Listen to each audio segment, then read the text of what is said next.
Alleged iPhone 17 Pro leak reveals new camera. Features and design changes. An anonymous tipster claims to have insider knowledge of a commercial in development for the iPhone 17 Pro, allegedly being produced by a film company known to have worked with Apple in the past. While the details have not been independently verified by Macrumors or any other major outlet, the information hints at some potentially major upgrades.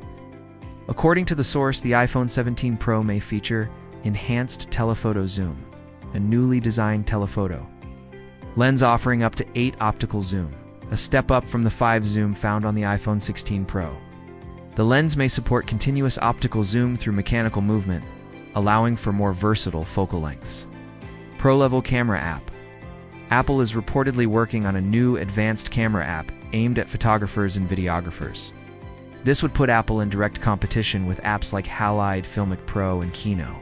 However, it's still unclear if this would be a brand new app or a significant update to Apple's current Final Cut camera app, new camera control button.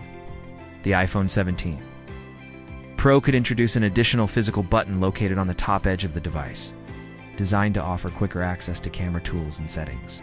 This would complement the existing camera control found on the lower right side of the iPhone 16 lineup. The tipster also mentioned that the iPhone 17 Pro will be available in a new copper-like finish in May. Feature a center-lined Apple logo on the back. Changes that align with speculation about a redesign of the rear camera system. The new models are expected to include 348MP rear cameras, further suggesting a significant photographic upgrade.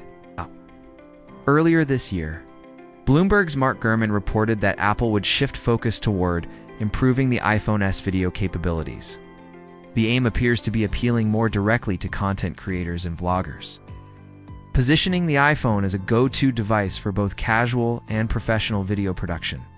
In a separate leak, John Prosser of Front Page Tech added that the new camera app may allow simultaneous recording using both the front and rear cameras, a feature that could benefit vloggers and live streamers. It's important to note that these claims remain unverified and should be approached with caution. The tipster behind the information does not have a public track record of accurate leaks, and until more reputable sources confirm or refute these rumors, they remain speculative. Update: 11:45 a.m. PT. At the request of the original source, Macrumors has removed the name of the film company originally included in the article.